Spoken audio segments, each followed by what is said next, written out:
बिस्मिल्लाहिर्रहमानिर्रहीम। अस्सलाम वालेकुम। इस वीडियो में हम डिस्कस करेंगे दो बहुत important topics, figures of speech और पंक्चुएशन। और मैं कोशिश करूंगा कि इसके बाद आपको फर्दर आपको प्रिपरेशन की ज़रूरत ना पड़े इस वीडियो को देखने के बाद। और सेकेंडली हमारा ये तीसरा हिस्सा है, थर्ड पार्ट है रिवीजन सेशन का। इससे पहले के दो जो पार्ट्स हैं वो ऑलरेडी अवेलेबल हैं मेरे यूट्यूब चैनल पे, आप वो देख सकते हैं। और लास्टली अब इसके बाद एग्ज़ाम से एक दिन पहले 5 जो इंग्लिश के FLPs हैं, FLPs मीन 5 मॉक टेस्ट कह लीजिए, वो आपको अवेलेबल होंगे जो लोग सॉल्व करना चाहेंगे। 5 डिफरेंट टेस्ट्स, ये जब आप ये वीडियो देख रहे होंगे तब वो आपको अवेलेबल हो चुके होंगे और आप उसको सॉल्व कर सकते हैं लास्ट फाइनल डे के लिए। अगर आप वो 5 क्वेश्चन पेपर जो हैं, 5 जो आपके टेस्ट होंगे इंग्लिश के सिर्फ, वो अगर आप सॉल्व कर लेंगे तो आई होप कि आपको MD कैट एग्ज़ाम में किसी तरह का कोई प्रॉब्लम नहीं आना चाहिए। बट वो जो टेस्ट्स हैं वो आपको अवेलेबल हैं यहाँ। खैर आपको नंबर कहीं ना कहीं स्टार्स एकेडमी का मिल सकता है, यहाँ पे भी अवेलेबल होता है, आप ले सकते हैं। और उसके लिए आपको पे करना पड़ेगा, बहुत ज़्यादा नहीं है, नॉमिनल सा है बट फ्री ऑफ कॉस्ट नहीं है। तो हम अभी के लिए शुरू करते हैं, अगले अपने MCQ नंबर 1 की तरफ चलते हैं। Identify the figure of speech, seek knowledge from cradle to grave. कौन सा पार्ट ऑफ ये कौन सा फिगर ऑफ स्पीच है?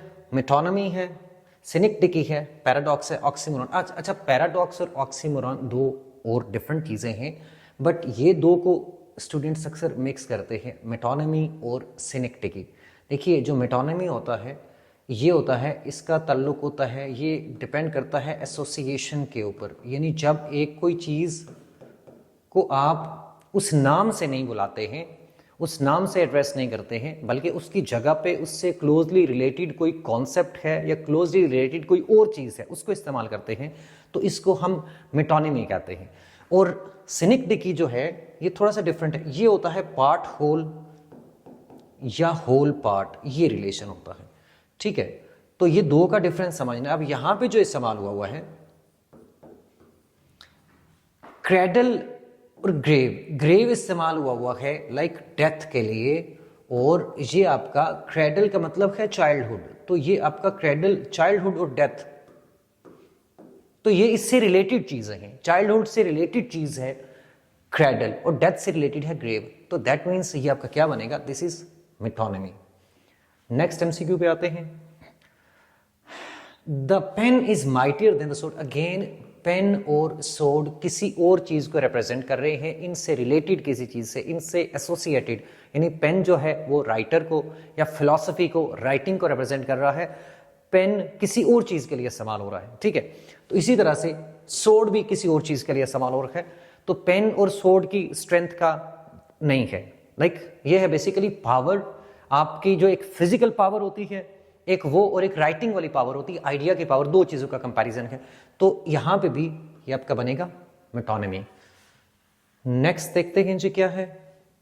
We are reading Milton. Again ये भी मेटोनिमी है। मेटोनिमी एक ये भी होता है कि आप, ये क्लासिक एग्जांपल है इसकी, आप राइटर का नाम लिख लेते हैं राइटिंग की जगह पे, हम उसकी राइटिंग को पढ़ रहे हैं, राइटर को नहीं पढ़ रहे, ठीक है।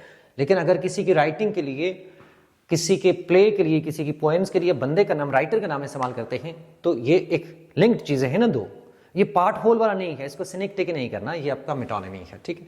Again this is metonymy. Next one, next देखते हैं जी। Uneasy lies the head that wears a crown. जी अब यहां पे क्या है, ये आपका जो हेड है किसके लिए इस्तेमाल हुआ है? अनईजी। वो हेड अनईजी नहीं होता, पूरे का पूरा बंदा अनईजी होता है। रूरल के लिए ये, सॉरी नॉट रूरल, रूलर के लिए इस्तेमाल हुआ है, किंग के लिए इस्तेमाल हुआ है। तो ये आपका, ये हेड पूरे किंग को रिप्रेजेंट करता है। तो ये क्या बना, ये this is called part and whole relation, तो इसको हम सिनिक्टिकी कहेंगे, ठीक है। तो ये सिनिक्टिकी की एग्जांपल है जी, आपको याद रखना है। और ये सेंटेंस भी याद रखना है, एग्जैक्टली यही वाला आ सकता है आपको MD कैट में। Pakistan one the final match against India, ये क्या है जी? अब पाकिस्तान ने नहीं जीता, पाकिस्तान पूरा कंट्री है, ये है होल एंड पार्ट रिलेशन। ये पार्ट क्या है? पार्ट इसका है टीम, पाकिस्तान टीम, तो जो होल और पार्ट का रिलेशन होता है वो भी सिनेक्टिकी होता है, ठीक है। Next one, all the best brains in Europe, ये सारी तीनों एग्जाम्पल्स लिखी हैं सिनेक्टिकी की ताकि आपको क्लैरिटी आ जाए मजीद, और इन्हीं में से कोई सेंटेंस आपको आ भी सकता है। बेस्ट ब्रेन्स का मतलब है वो लोग जिनका बेस्ट ब्रेन है, पूरे बंदे को रिप्रेजेंट करता है। बेस्ट ब्रेन्स का मतलब सिर्फ ब्रेन नहीं होता, ये पार्ट होल है। How he has many mouths, many mouths का मतलब है many members of family, many human beings, तो ये भी पार्ट होल है, सिनेक्टिकी है।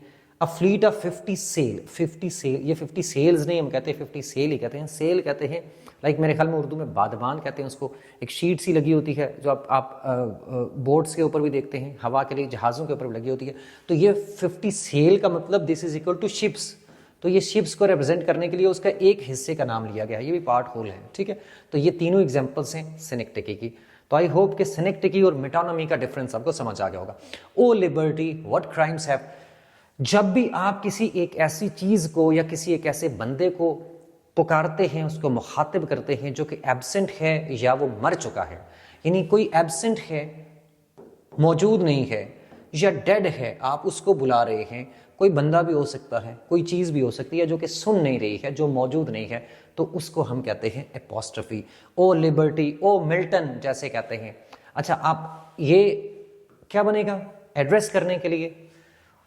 ओ फ्रीडम हो सकता है, ओ लिबर्टी हो सकता है, ओ डेथ हो सकता है, ओ लव हो सकता है, तो ये सब के सब क्या कहलाएंगे? एपोस्ट्रफी।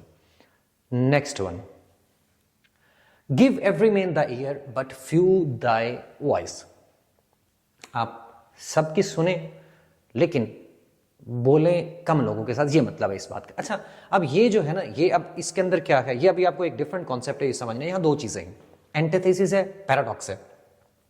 अब पैराडॉक्स कुछ और चीज होती है, और एंटीथेसिस के, ये आपका एंटीथेसिस बनेगा। एंटीथेसिस होता कैसे? एंटीथेसिस है बेसिकली कि कंट्रास्ट होता है। दो स्टेटमेंट्स, आमतौर पर दो स्टेटमेंट्स होती हैं जो कि जिनका कंट्रास्ट होता है, ऑपोजिट चीजें होती हैं। और दूसरा ये है कि इसके अंदर लाइक इसका पैरेलल टाइप स्ट्रक्चर होता है, आमतौर पर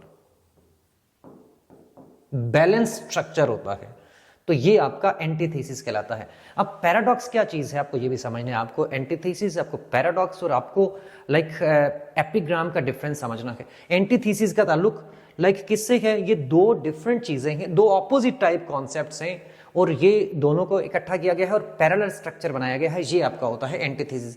पैराडॉक्स होता है जिसके अंदर सेल्फ कॉन्ट्राडिक्शन होती है। अच्छा, कॉन्ट्राडिक्शन और चीज है, कंट्रास्ट और चीज है, ठीक है। सेल्फ कॉन्ट्राडिक्शन का मतलब है, पैराडॉक्स वो चीज होती है जो कि देखने में लगता है कि ये मुमकिन ही नहीं है, ये तो हो ही नहीं सकता।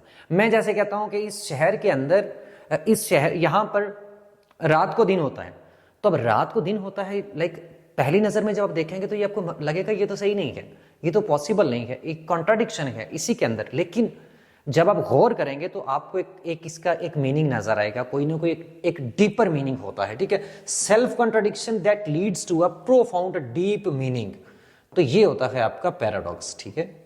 तो यहां पे आपको इसको पैराडॉक्स नहीं करना, ये आपका एंटीथेसिस है। पैराडॉक्स की आगे एग्जांपल्स आएंगी। नेक्स्ट देखते हैं हम, to err is human to forgive divine, ये भी एक पैरेलल सा स्ट्रक्चर है और ये भी आपका एंटीथेसिस है, और ये उधर गलती करना और माफी देना लाइक ऑपोजिट चीजें हैं ना थोड़ी सी, तो ये एंटीथेसिस है।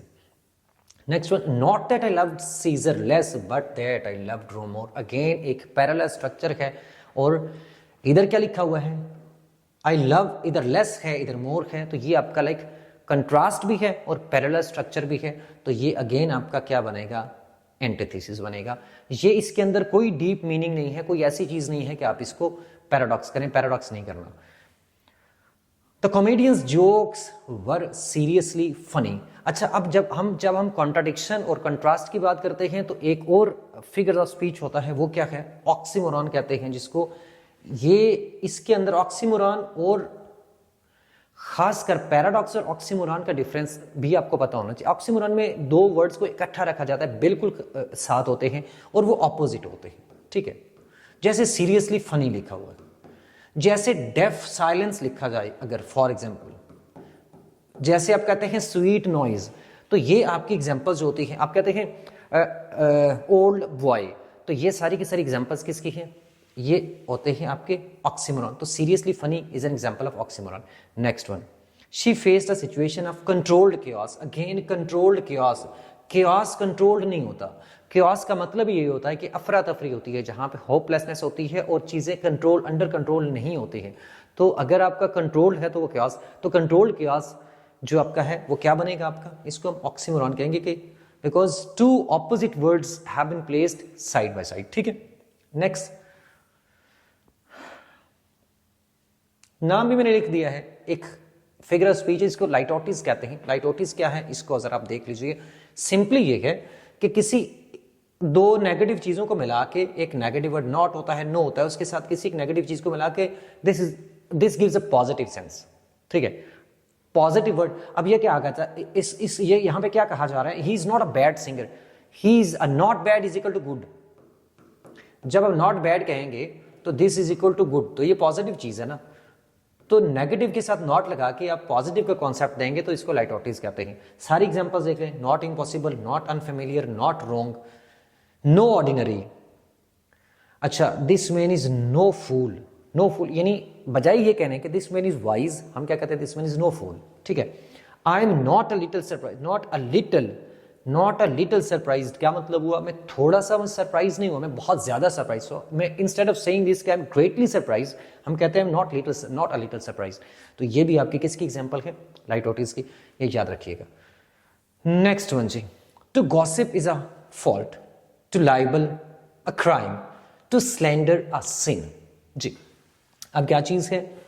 Gossip, liable, slander. गॉसिप का मतलब होता है वैसे बातें करना, लाइक, और लाइबल का मतलब होता है किसी को डिफेम करना।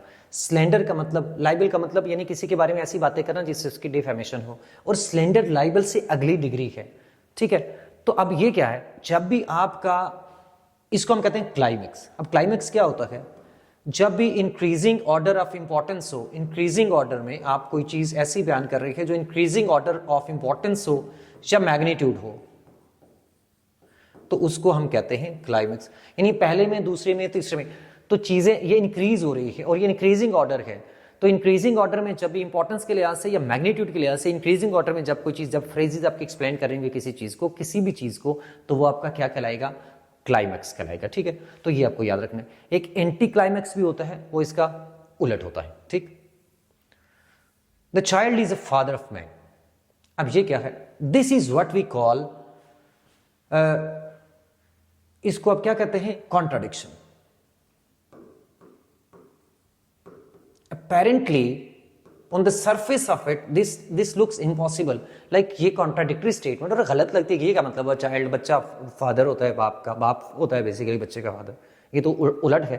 तो जो सेल्फ कॉन्ट्राडिक्टरी स्टेटमेंट है अपेरेंटली जो नजर आ रही है, और समटाइम जब हम इसको गौर से देखते हैं तो ऐसे होता है कि ऐसे लगता है कि हाँ, इसके अंदर तो एक बहुत गहरा मीनिंग छुपा हुआ है। तो इसी को हम कहते हैं क्या? इसको हम कहते हैं पैराडॉक्स।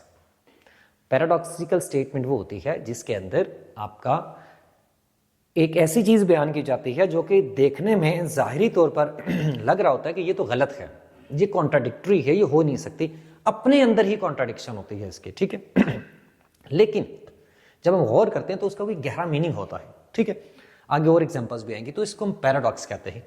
अब ये पैराडॉक्स हो गया, सेल्फ कॉन्ट्राडिक्शन है, लेकिन इसके अंदर डीप मीनिंग क्या है? लाइक इसका मतलब ये होता है child is a father of man, के जो जब कोई बच्चा होता है ना, जो उसका कैरेक्टर शेप होता है बचपन में, जो उसकी हैबिट्स, जो उसका जो भी कैरेक्टर बनता है, वही एक्चुअली उसने कितना एक एम्बिशियस होना है, कितना एक सच्चा होना है, कितना ऑनेस्ट होगा, जब वो बड़ी स्टेज पे जाएगा तो वो वही चीज होगी जो कि उसने जो उसका बचपन था, जो कि बचपन में उसका कैरेक्टर शेप हुआ था। ठीक है, तो इसलिए child is a father of man ये कहते हैं, तो इसका एक डीप मीनिंग है। ठीक है, तो ये पैराडॉक्स है। दूसरी बात, दिस इज ऑल्सो एपिग्राम। अब पैराडॉक्स तो हो गया self contradictory statement which has a deeper meaning, ये मतलब हो गया। जो आपका एपिग्राम क्या होता है? देखिए, आपके पास अगर एपिग्राम वाला ऑप्शन आता है, पैराडॉक्स नहीं, तो इसको एपिग्राम करिए। एपिग्राम क्या होता है? एपिग्राम होता है अ वेरी शॉर्ट,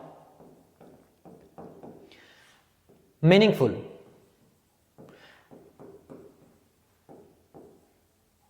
और विटी स्टेटमेंट, जिसके अंदर बहुत ज्यादा विट होती है और बहुत ज्यादा लाइक वो बहुत शॉर्ट होती है, बहुत कम से कम लफ्ज में बहुत बड़ी बात की जाती है, सिर्फ इसको हम कहते हैं ये एपिग्राम, ठीक है। अच्छा, एपिग्राम जितने भी पैराडॉक्सिस होते हैं, जितने भी पैराडॉक्सिकल स्टेटमेंट्स होती हैं, लाइक इस तरह के पैराडॉक्स जो फिगर ऑफ स्पीच हैं, वो सारे के सारे एपिग्राम भी होते हैं। Most of them are epigram actually, क्योंकि पैराडॉक्स भी शॉर्ट सेंटेंस ही होता है। लेकिन इन दो में डिफरेंस क्या है, पैराडॉक्स के अंदर एक बहुत डीप मीनिंग होता है, ठीक है, और वो सेल्फ कॉन्ट्राडिक्टरी होती है।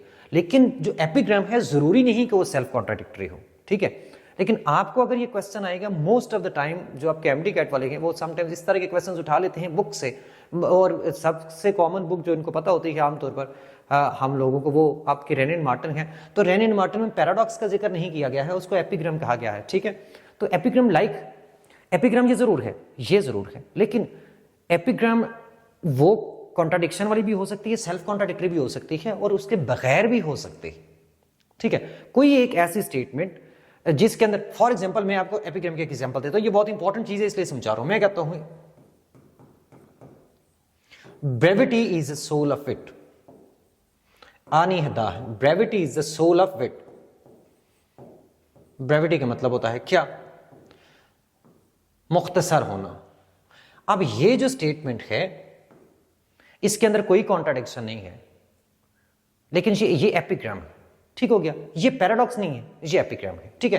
फिर मैं कहता हूं रिवेंज, अच्छा जैसे मैं कहूं रिवेंज इज अ वाइल्ड, एक जो चीज होती है ना, वो एक सेंटेंस होता है, वो दो में भी आ सकता है फिगर्स ऑफ स्पीच। जैसे revenge is a wild justice, इसके अंदर लाइक ये क्या है, ये आपका एक मेटाफर है। वैसे बेसिकली एक चीज को कोई दूसरी चीज कहा गया है, लेकिन ये एक बहुत मीनिंगफुल स्टेटमेंट है और ये बहुत शॉर्ट है।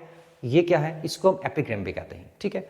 तो एपिग्राम के अंदर सेल्फ कॉन्ट्राडिक्शन जरूरी नहीं है, पैराडॉक्स के अंदर सेल्फ कॉन्ट्राडिक्शन जरूरी है, ये बात आपको याद रखनी है। नेक्स्ट देखते हैं जी क्या है, the more you learn the less you know. अब आपका again this is what, paradox. देखने में ये बात गलत लगती है कि जितना पढ़ोगे उतना काम आएगा आपको, लेकिन ये ऐसे ही होता है। यानी जितना जितना हम सीखते जाते हैं, जितना आप ज्यादा गौर करेंगे चीजों के ऊपर, आपके जहन में बहुत ज्यादा डाउट्स पैदा होंगे, बहुत ज्यादा क्वेश्चंस पैदा होंगे, और आपको ये समझ आएगी कि हाँ, जो आपको पता है वो तो कुछ भी नहीं है। इसीलिए जैसे जैसे बंदा सीखता है तो वो हम्बल होता जाता है, ठीक है। तो ये आपका अगेन एक पैराडॉक्सिकल स्टेटमेंट है, जिसके अंदर आपका एक डीप मीनिंग है, जो अपेरेंटली सेल्फ कॉन्ट्राडिक्टरी है, लेकिन इसका एक डीप मीनिंग है, ठीक है। पैराडॉक्स है ये। Next one, no doubt but you are the people and wisdom shall die with you. इसमें कोई शक नहीं है कि आप ही असल लोग, अक्ल तो आपके साथ खत्म हो जाएगी दुनिया से। दिस इज आयरनी, जब आप कह कुछ रहे होते हैं और आपका मतलब कुछ होता है, या आप एक्सपेक्ट कुछ कर रहे होते हैं और होता कुछ और है, तो इसको आयरनी कहते हैं, ठीक है। 1,000 years are as yesterday when it is past। 1000 साल भी जब गुजर जाते हैं तो लगता है कि ये कल की बात थी, ठीक है। तो एक दिन की बात है। तो इसको 1000 years को, ये क्या है बेसिकली, इसको हाइपरबोली कहते हैं, जिसका मतलब एग्जैजरेशन होता है। यानी जब भी आप चीज़ों को एग्जैजरेट करके बताएंगे तो वो आपकी हाइपरबोली होगा। लिटरेचर में उसको फिगर ऑफ स्पीच हाइपरबोली कहते हैं। जैसे मैं कहता हूं I have told you 1000 times, मैंने 1000 दफा आपको बताया, 1000 दफा नहीं बताया होता, हम एग्जैजरेट कर रहे होते हैं, ठीक है। नेक्स्ट वन जी, we had nothing to do and we did it very well. ये क्या है जी, we had nothing to do and we did it very well. हमारे पास कुछ भी नहीं था और हमने उसको बहुत अच्छे तरीके से किया। अब देखिए अगेन इसके अंदर एक कॉन्ट्राडिक्शन है, लेकिन इसका एक बहुत डीप मीनिंग है। देखने में ये सही नहीं लगता कि हमारे पास कुछ भी नहीं था तो अच्छे तरीके से फिर क्या किया आपने। नथिंग को तो अच्छे तरीके से नहीं किया जा सकता, लेकिन इसका एक डीप मीनिंग है। ये उन लोगों के लिए है जो निकम्मे होते हैं, लेजी होते हैं और अपना टाइम बहुत ज़बरदस्त तरीके से वेस्ट करते हैं, कामयाबी से वेस्ट करते हैं। इसका मतलब ये है कि हमने अपना ज़बरदस्त तरीके से, जब आप कुछ नहीं करते तो बहुत अच्छे तरीके से अपना टाइम वेस्ट कर रहे होते हैं, ठीक है। तो ये आपका दिस इज पैराडॉक्स, और ये डेफिनेटली एपिग्राम भी है, क्योंकि ये एक शॉर्ट बात है, कम से कम लफ्जों में एक बड़ी मीनिंगफुल, एक विटी बात की गई है, तो इसको एपिग्राम भी आप कह सकते हैं। ये दोनों है इसके अंदर। आपके पास अगर ऑप्शन आ जाता है तो लाइक आप इसको मेरा ख्याल है ये दोनों उस ऑप्शंस में नहीं होने चाहिए, एक होना चाहिए, ठीक है। ज्यादा चांसेस ये होंगे कि आपके पास एपिग्राम वाला ऑप्शन आएगा, क्योंकि उसके रीजन बस छोड़ दीजिए, बट आपको जो आएगा आई अंडरस्टैंड के आई थिंक आई बिलीव कि वो ज्यादा एपिग्राम आएगा। The best way to learn a language is to speak it. Again paradox, language अगर आप सीखना चाहते हैं, अगर आप लैंग्वेज बोलना सीखना चाहते हैं तो उसका बेहतरीन तरीका यह कि बोलें। तो अब ये आप देखने में भाई सीखना चाहते हैं तो बोलें कैसे, यही तो सीखना है, ठीक है। तो ये एक जो है ना आपका कॉन्ट्राडिक्शन लगती है, लेकिन इसका भी एक डीप मीनिंग है। डेफिनेटली आप बोलना शुरू करेंगे तो आप सीखेंगे। तो ये पैराडॉक्स भी है, दिस इज ऑल्सो एपिग्राम। ठीक हो गया? तो आपको ये आ जाए, ये सेंटेंस भी रेनिन मार्टिन में लिखा हुआ है, आप उसको एपिग्राम ही करिए क्योंकि आपकी की वहीं से शायद बन जाए फिर। Which of the following is a metaphor? Metaphor कौन सा है? Revenge is a wild justice. एक चीज को कोई दूसरी चीज डायरेक्टली जब आप कह देते हैं तो इसको हम क्या कहते हैं? ये आपका मेटाफर होता है। ठीक है, आई होप मेटाफर में आपको कंफ्यूजन नहीं है, इसलिए मैं इसको ज्यादा डिटेल में नहीं चाह रहा। They speak like saints and act like devils. ये क्या है? दिस इज योर एंटीथेसिस, यानी दो चीजें हैं, कंट्रास्टिंग दो आइडियाज को इकट्ठा बयान किया गया है। सेल्फ कॉन्ट्राडिक्शन नहीं है, कंट्रास्ट और चीज होती है। और एक पैरेलल स्ट्रक्चर है, speak like saints act like devils. तो ये क्या हुआ? ऑब्वियसली एक पैरेलल स्ट्रक्चर बन गया ना, तो ये एंटीथेसिस है। Next one, why many of the river were dry I am able to fill it with tears. अगर दरिया भी खुश्क हो तो मैं अपने आंसुओं से उसको भर दूं। ये क्या है? अगेन दिस इज एग्जैजरेशन, ऐसा होता नहीं है। ठीक है, So innocent arc, so cunningly simple, innocent arc और cunningly simple, ये दोनों किसके एग्जाम्पल हैं? इसको हम ऑक्सीमोरॉन कहते हैं, दो अपोजिट वर्ड इकट्ठे हैं। He is between jobs right now। अब ये क्या है? Between jobs right now, जब आप किसी सख्त बात को आप कम उसके लाइट वर्ड्स यूज करके मुनासिब अल्फाज इस्तेमाल करके बयान करते हैं किसी सख्त बात को, तो हम उसको क्या कहते हैं? उसको किसी कॉन्सेप्ट को उसको हम कहते हैं यूफेमिज्म। ठीक है, तो वो इसका बजाय ये कहने के कि वो जॉबलेस है, उसके पास कोई जॉब नहीं, हम ये कहते हैं इज बिटवीन जॉब्स, यानी पिछले खत्म किया अब नहीं ढूंढेगा, तो दोनों जॉब्स के बीच में, तो दोनों जॉब्स के बीच में क्या होता है? जॉबलेसनेस। ठीक है, तो जॉबलेसनेस के बजाय बिटवीन जॉब्स कह देंगे तो इसको यूफेमिज्म कहेंगे। जैसे हम डाइड की जगह हम कहते हैं पास्ड अवे, तो वो भी यूफेमिज्म होता है। ठीक है, she is the Mother Teresa of our community. जब भी आप किसी हिस्टोरिकल किसी नॉन फिगर को आप उसकी तरफ इशारा करेंगे, जैसे आप कहते हैं करबला या आप यजीद कहते हैं, या कोई भी हिस्टोरिकल अच्छा या बुरा जो भी है, कोई नॉन फिगर कोई नॉन इंसिडेंट आप उसकी तरफ रेफर करते हैं तो इसको हम कहते हैं एल्यूजन। ठीक है, ये याद रखिए। तो मदर टेरेसा की तरफ रेफर किया गया है तो ये एल्यूजन है। ठीक है, वंस बिटन ट्वाइस शाई। अब ये क्या है? ये आपके पैराडॉक्स है, इसमें दूसरा ऑप्शन ही नहीं, अच्छी बात है। अच्छा, पैराडॉक्स किस तरह से कि एक दफा वो क्या कहते हैं, एक दफा धोखा मिला तो दो दफा बंदा हेजिटेट कर रहा है, तो देखने में ये एक की जगह एक दफा हेजिटेट होना चाहिए, दो दफा नहीं होना चाहिए, लेकिन थोड़ा सा ये कॉन्ट्राडिक्शन आती है इसके अंदर। लेकिन इसका एक डीप मीनिंग है कि जब बंदे को डिस्ट्रस्ट हो जाता है, एक दफा आप धोखा करते हैं तो आप उसके बाद बहुत ज्यादा केयरफुल हो जाते हैं। ठीक है, तो दैट्स वाई ये आपका क्या बनेगा? पैराडॉक्स है। एलिप्सिस समथिंग एल्स, एलिप्सिस एक डिफरेंट चीज होती है, जब आपका कोई आप तीन डॉट्स लगाते हैं इनकम्प्लीट किसी उसके लिए जो आप कह नहीं रहे होते। ठीक है, उसको एलिप्सिस कहते हैं। Splash the children jumped into the pool is an example of splash. जब भी आप किसी की साउंड को इमिटेट करते हैं वर्ड्स के अंदर तो उसको हम क्या कहते हैं? ओनोमेटोपिया। तो ये है ओनोमेटोपिया, दिस वन। ठीक है, आई होप ये भी आपको पता होगा, कॉमन है। Roll on thou deep and dark blue ocean roll, roll on you deep dark blue ocean। ये किसको कहा गया? ओशन को एड्रेस किया गया है, you ocean roll on, ये है। तो जब एड्रेस करते हैं तो एपोस्ट्रोफी है। The more haste the less speed. अब ये देखिए, जल्दी करेंगे स्पीड कम होगी। अब ये भी देखने में सेल्फ कॉन्ट्राडिक्शन है, लेकिन ये मीनिंग इसका बड़ा मीनिंगफुल है, ये बात, ये सही बात है। इसको पैराडॉक्स कहते हैं। ठीक है, कि देखने में आपको कॉन्ट्राडिक्शन लग रही है लेकिन असल में इसका एक डीप मीनिंग है। जब भी आप बहुत जल्दी करेंगे तो आपका काम देर से होगा क्योंकि इसमें कोई ना कोई मसला आ जाता है। How far that little candle throws his beam so shines a good deed in a naughty world. ये आपकी है सिमिली। जैसे आपका जिस तरह से एक कैंडल अपनी रोशनी को दूर दूर तक फैलाती है, इसी तरह से एक अच्छा जो डीड होता है, गुड डीड, वो इस दुनिया के अंदर यानी फैल जाता है, उसकी रोशनी नजर आती है, वो चमक उठता है। तो यहाँ एक कैंडल को एक गुड डीड के साथ कंपेयर किया गया है। यहाँ आपको लाइक और एज नजर नहीं आ रहा होगा, लेकिन यहाँ पे सो लगा हुआ है, तो आप सिमिली में लाइक भी लगाते हैं, आप एज, ये तो दो कॉमन वर्ड्स हैं। सो के साथ भी सिमिली हो सकती है, ये वाला आपका सिमिली है। ठीक हो गया। नेक्स्ट वन जी, the silence spoke louder than words is an example of, अब साइलेंस वर्ड से ज्यादा कैसे आवाज पैदा कर सकती है। अब ये अगेन सेल्फ कॉन्ट्राडिक्शन है। आई होप इतने पैराडॉक्स के एग्जांपल्स की आपको समझ आ गया पैराडॉक्स है। He makes no friend who never made a fool, again paradox है। इसका एक बहुत डीप मीनिंग है कि जो बंदे का कोई दोस्त नहीं, कोई दुश्मन नहीं होता, उसने कभी दुश्मन जिंदगी में नहीं बनाई, तो वो दोस्त भी नहीं बना सकता, वो ट्रस्टवर्दी नहीं होता, वो एक्चुअली वो क्या होता है जिसको मुनाफकत, हिपोक्रेसी होती है उसके अंदर, और वो आपका उसका कोई अच्छा दोस्त भी नहीं हो सकता। तो ये पैराडॉक्स है, ठीक है। Why all this toil for triumphs of an hour, जी अच्छा, ये जो इस तरह के क्वेश्चंस होते हैं, कुछ क्वेश्चंस होते हैं questions that need no answer, हम सवाल जवाब के लिए नहीं पूछते, दैट नीड नो आंसर, इसको हम इसके लिए क्या कहते हैं, हम जब पूछ रहे होते हैं कुछ क्वेश्चंस ऐसे होते हैं कि यार टाइम से थोड़े से लम्हे की कामयाबी के लिए इतनी मेहनत करने का क्या फायदा, ये अब हम सवाल इसलिए नहीं पूछ रहे होते कि आपको कोई जवाब मिले, बहुत दफा ऐसे होता है। तो ऐसे तमाम सवालों को हम क्या कहते हैं, इसको रिटोरिकल क्वेश्चंस कहते हैं, ये एक्चुअल क्वेश्चंस नहीं होते, इसको इंटेरोगेशन भी कहते हैं उसके अंदर। लाइक इसके दो नाम, आप रिटोरिकल क्वेश्चंस भी कह सकते हैं, इसको इंटेरोगेशन। तो आप रिटोरिकल क्वेश्चन आता है या इंटेरोगेशन आता है, दोनों में से कोई भी आता है तो आप उसको मार्क करके, वो आपका सही ऑप्शन होगा, ठीक है। Next one, what a piece of work is man, जी एक्सक्लेमेशन है, सिंपल है। Next one, what a piece of work is man, how noble, अब ये देखिए ये आपका क्लाइमेक्स है। Piece of work man, noble in reason, infinite in faculties, like in angel, in apprehension, how like a God.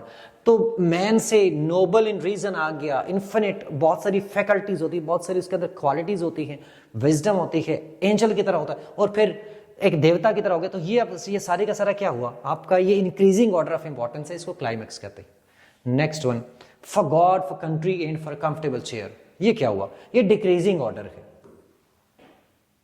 ये decreasing order of importance है। आप बड़ी चीज से छोटी चीज की तरफ आ रहे हैं,